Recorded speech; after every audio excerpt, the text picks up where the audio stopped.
Taoiseach Leo Varadkar, thank you so much for sitting down with the Irish Mayor. Going into the summer recess now after your second stint as Taoiseach, just as the start of the first 8 months, how would you rate your performance over the last 8 months out of 10? Look, I'm not going to answer that. It's for other people to do that.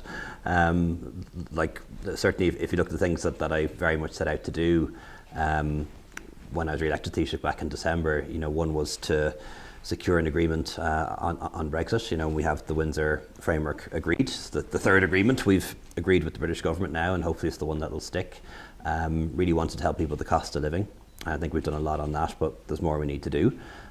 People will see some of that kicking in at the moment, like the increases, the free school books, for example, and so on. And then obviously a big focus on things like housing, and definitely making progress there. I think that's becoming much clearer, but still a huge gap and a huge deficit to pick up on. You mentioned housing, and I suppose that's probably one of the areas where a lot of people would say that the government is not performing, and I know it's been said a few times that we're getting close to turning a corner, or we're kind of approaching the peak of house prices, but a lot of people don't really feel like that. And I suppose if you look at the CSO figures we've had over the last couple of weeks, the average median price of a house is around €315,000, the highest is 630,000 in Dunleary. Home ownership is down to 66% in the 2022 census, down from 68% in 2016. You see why, when you're saying things like we're making progress or we're turning a corner, that people don't really feel it and kind of get annoyed by those kind of statements? Yeah, and you mentioned some statistics there, and I could give you other ones. The one that very much stands out for me is the fact that we've 400 or 500 couples buying their first home now every week, which is the highest since the Celtic Tiger period, and that's very encouraging. But I think people are guided by their own lived experience. So, if you're paying a very high rent, if you haven't been able to find a place to buy yet, or if you're, a parent in their 50s or 60s who still has a 30-year-old child in the house with you, of course you're going to get annoyed when people point out that progress is being made. I totally get that and I understand that. But I think what we find is that people start to accept the progress is being made when they see it in their own lives. Friends are buying their first home for the first time, and I don't know if you've done that, and for example, people actually having the experience of seeing that progress in their lives, but it's not enough people yet. I guess, and I remember, when I was first elected to government 12 years ago, the biggest issue facing us was unemployment, and the economic crisis, and statistically, it had turned around a long time before people really felt it in their lives. And I think it's similar with housing. You have to actually get to a tipping point, and then beyond that, before critical mass of people feel it in their everyday lives and see it in their communities around them. Can you see how perhaps that might be insulting to people, say in my generation, who are forced to move to Australia or forced to move to London because they don't feel like they can stay? And that's what a lot of people that I know who are moving away, they're saying that they'd love to stay, this is their home, but they really don't feel like they can, and they feel like they're being pushed out. And they are insulted when they hear you saying that we're reaching a tipping point. Well, look, I hope that's not the case. Everyone is different, and everyone's lived experience is different. I certainly hope that nobody ever finds facts to be insulting. And, just touching on the issue of migration, which you touched on now, many more people come to live in Ireland every year than leave it. That's a fact. And I don't just mean people from Ukraine, people who come here to live and work. Many more people come to Ireland than leave it every year. And even if you zone in on Irish citizens alone, in the last 3 years, at least for the last 3 years for which we've numbers, more Irish citizens actually came back to Ireland than left. And while people, that may not be their particular lived experience, other people have different lived experiences, and I'd hope nobody would ever find truth or facts to be insulting. We mentioned statistics, and other statistics that was in the CSO census figures last week is that now 52,000 households are paying more than €400 in rent a week. That's up from 13,232 in 2016, which is a 292% increase. That's kind of all happened while Fine Gael have been in government. Can you see why people don't believe your party when they say that you're going to sort out the housing crisis in the rental market? Well, look, when I talk to people about the housing crisis, they don't really seem to think that any party would be able to solve the housing crisis. Do you think Sinn Féin can? Well, they don't actually, and you're very well researched for this interview, and you obviously know your stats, so you can look at the polling data on that as to what people think about Sinn Féin. They don't believe they would solve the housing crisis either. You know what? I think people believe the crisis can be solved when that's their lived experience in their own lives. You know, when they see huge numbers of new homes being built in their area. That's very much the case in my area in Dublin West, where I represent, not the case all over the country. When they see people they know buying their first homes, and we're seeing huge numbers of people buying their first homes now every week, and that's a real change. When they see derelict buildings in towns and villages being renovated, that's when I think people will accept that some progress is being made at least, but I don't for a second pretend that the progress that's been made so far is in any way adequate. We have a huge deficit of housing in the state for lots of different reasons. I won't go into that now unless you really want me to, but we do need to turn that around, and I do think we are turning that around. And one of the areas that we didn't touch on, for example, is social housing. And you talked about the census there. In the past 10 years under Fine Gael in government, there are 40,000 more people who benefit from social housing than the case when we got into office. And we're often characterised as a party that isn't committed to social housing, doesn't care about people on the housing list. But the facts show the reverse. Both in raw numbers and percentages, the number of people that benefit from social housing has gone up while we've been in government, not down. You mentioned social housing, but a lot of people who could benefit from social housing are probably living in emergency accommodation, and we know the latest figures released last week showed there's 12,600 people living in emergency accommodation. How do you feel, on a personal level, how do you feel when you hear those figures? Like, can you sleep at night when you hear those figures? Well, of course, I feel very, very bad about it. Like, how could anyone not? Given the work that I do as a TD, I work with a lot of people who are homeless and live in emergency accommodation. Always do my best for them. Thankfully, in most cases, we're able to get people out of emergency accommodation into a secure tenancy within a year, but a year is a long time, particularly if there's a family involved. And I know that often the problems that give rise to it can be complex. So, people often focus on notices to quit and people being evicted from private rented accommodation. That's definitely a big part of it. But family breakdown is as big a part, and they can be the very difficult cases to solve, because there is a house, there is a home, but the family is broken up into two, and now they need two homes. And I think that's the complexity that I deal with all the time. I certainly think we can reduce the number of people in emergency accommodation considerably. I want to do that, but I also know how difficult it is. A lot of things that we talk about is kind of first-time buyers buying homes, and I was speaking to someone in your own party recently, and they were saying that they'd love to see something like the Help to Buy introduced for people, first-time buyers buying second-hand homes. Is that something that you would consider doing as part of the budget? We did think about that, and I think extending it to second-hand homes is unlikely. I do understand that about 2/3 of first-time buyers buy a second-hand home, about 1/3 buy a new home, and really what the Help to Buy is there to do is to help them get the deposit. It's essentially your own taxes that you've paid that you get back, and that helps you get a deposit, and that really does help people, to be able to get into the housing market when they might. We'd have with extending it to second-hand homes is that it might just drive up the price of those homes. The Help to Buy only applies to new homes for two reasons. One, we want to help people to buy a home, but two, we also want to encourage builders to build more homes that are pitched at time buyers can afford. Moving on to the budget, there's been a lot of talk today, and I know you launched your strategy for child poverty and wellbeing earlier this week, but there's been a lot of talk today about extending free secondary school books to secondary schools, and it was done in primary school, this kicking in from this September. Is that something that you will be giving thought to from the budget? Look, it's definitely something we'd like to do. I can't say that it's going to be in the budget at this stage. A big part of our agenda is to reduce the cost of healthcare, childcare and education for families. And I think we've delivered a lot in that regard. If you think about it, by the end of the year, no child under 8 will have to pay to see the doctor. And most people in the country for the first time won't have to pay to see their doctor, and that's a big change. Cost of medicines has gone down, hospital charges abolished. Childcare costs have been reduced this year. We want to reduce them again in the budget. When it comes to schools, what we're bringing in is the free school books and hot school meals, and we want to be able to extend that. situation whereby we have free school books for secondary school, and we've every primary school getting hot school meals. But we have to make sure that we have the capacity to actually do that. It's not always just about money.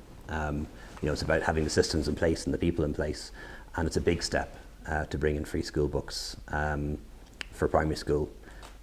Can we move it to secondary schools in just 1 year? I don't know, but I think that would certainly be a medium-term objective. You mentioned having a lot of money, or you mentioned problems just not being just money. We have an awful lot of money. Are we going to have a big giveaway budget this year? Is that the plan? I wouldn't call it a giveaway budget. I think it'll be a good budget. There'll be a tax package so that people get to keep more of the money they earn, and I think that's really important because you want to reward work and allow more people to keep more of the money they earn. There'll be a welfare package, increasing payments for pensioners, carers, disabled people, lone parents and others, and then there'll be investment in public infrastructure and public services, particularly trying to bring down those costs we face.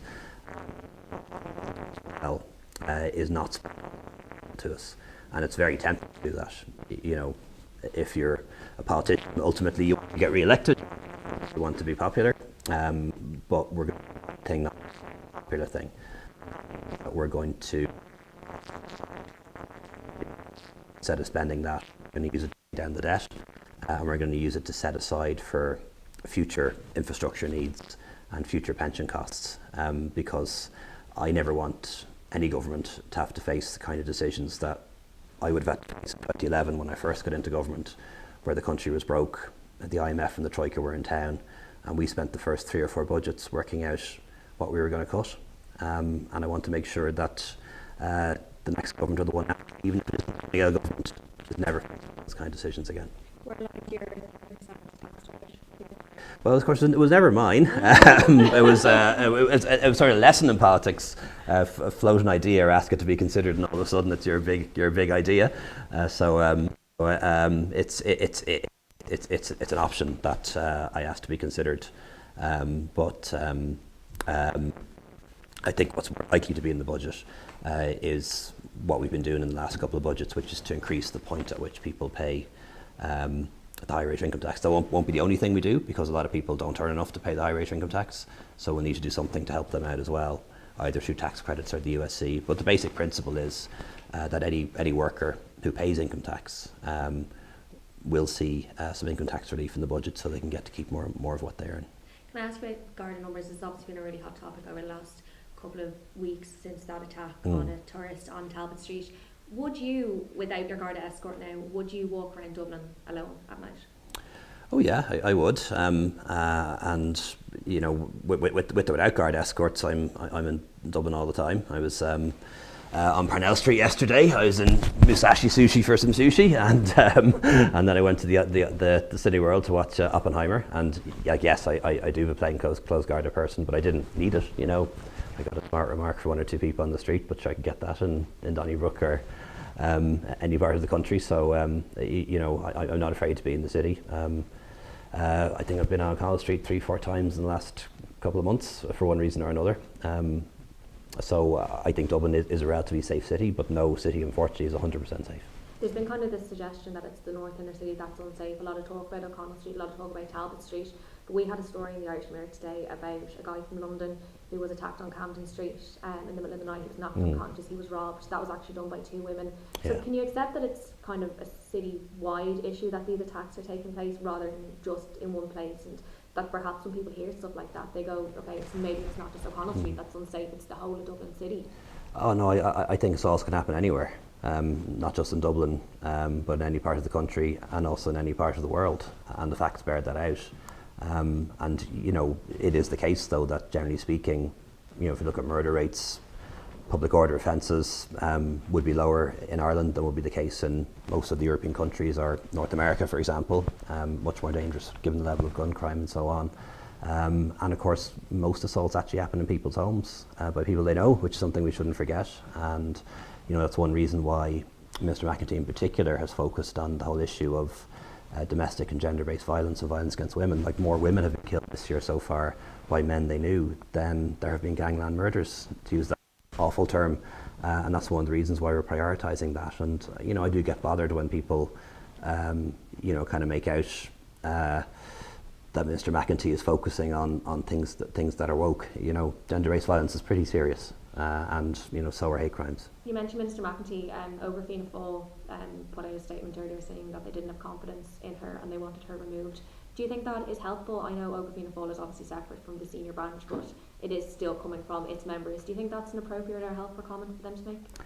Look, I don't think it's helpful, but they're a youth organisation, and I think you have to allow youth organisations to have a bit of freedom and a bit of leeway, and to take positions that are different to their senior party, and the position of Micheál Martin by any means, or any Fianna Fáil minister.